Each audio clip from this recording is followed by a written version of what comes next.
Good afternoon. It is Tuesday, September 7th.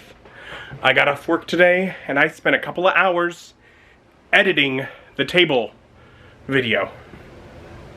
And I got it done. It is finished. So it can now export. I'll have it available by tomorrow to upload so that it can come out the following day. Basically I had to prioritize that in order to make sure that I could get that video out this week, which I really want to do while it's still very new. But it's Tuesday and doesn't quite feel like it with the way yesterday went, but it is. So it's movie day. I was like, well, I guess I should watch a movie. I'm starting to think I can move back from this shelf I've been focusing on up to like James Bond or something. But I was like, okay, I was like, you know what? One more. Let's do one more right here from the end. Let's do Kung Pow.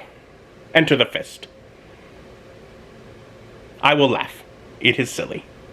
And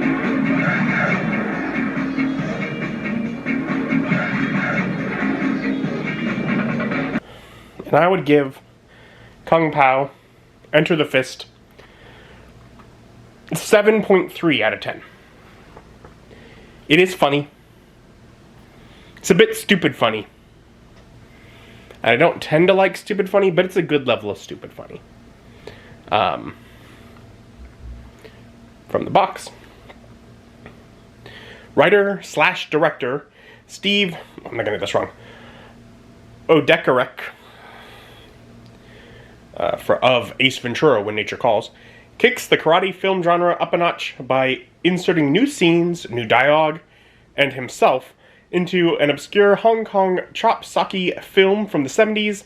The result is ridiculously funny and must be seen to be believed. In order to avenge his family's death, a legendary warrior named the Chosen One, Odekarek, wanders the countryside in search of the murderous Master Payne, also known as Betty. Filled with fist-flying action, incredible special effects, and outrageous kung foolishness, this martial arts mockery delivers knockout laughs from beginning to end. Yeah, no, it's a silly movie. So the movie, part of what I like about the movie is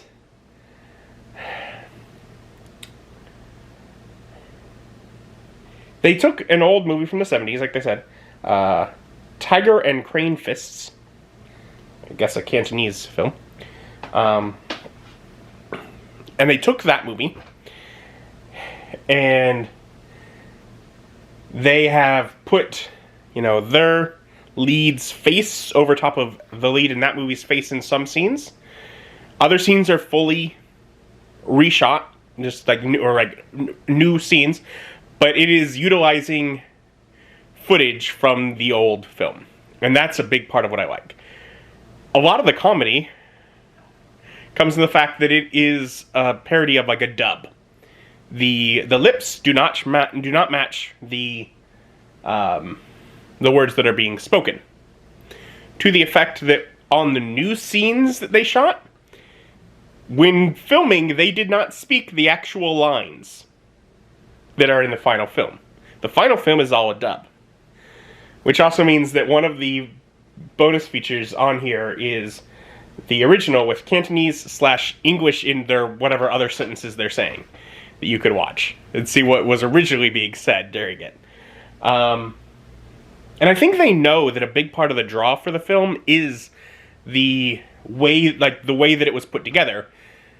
In effect, the little bits that, some movies have that bit of behind the scenes during the credits, and they kind of show little bits of that, like even just during the film credits. So not just for the movie interested audience, but just so any audience member sees a little bit of what went on to put this together. And that's interesting.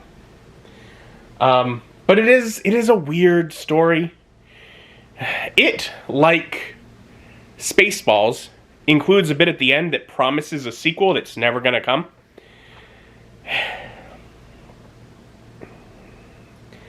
Oh, how we wish we could get Kung Pow 2, Tongue of Fury.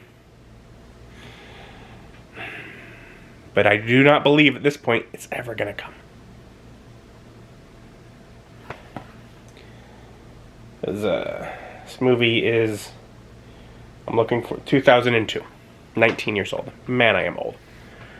Oh, wow, I'm old. Okay. So it's an older film at this point. But, like, as you see, like, him fighting a cow in the background, it's a bit of an absurd film. The villain,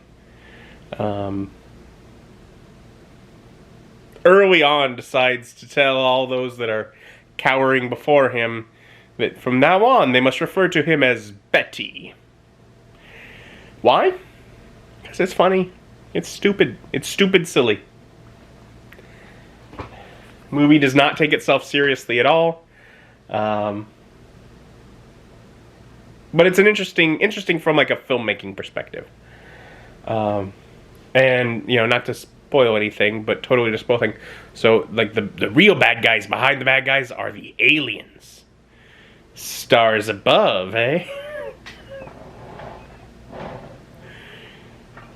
Watch the movie. It's silly, it's stupid. It's mindless fun. It's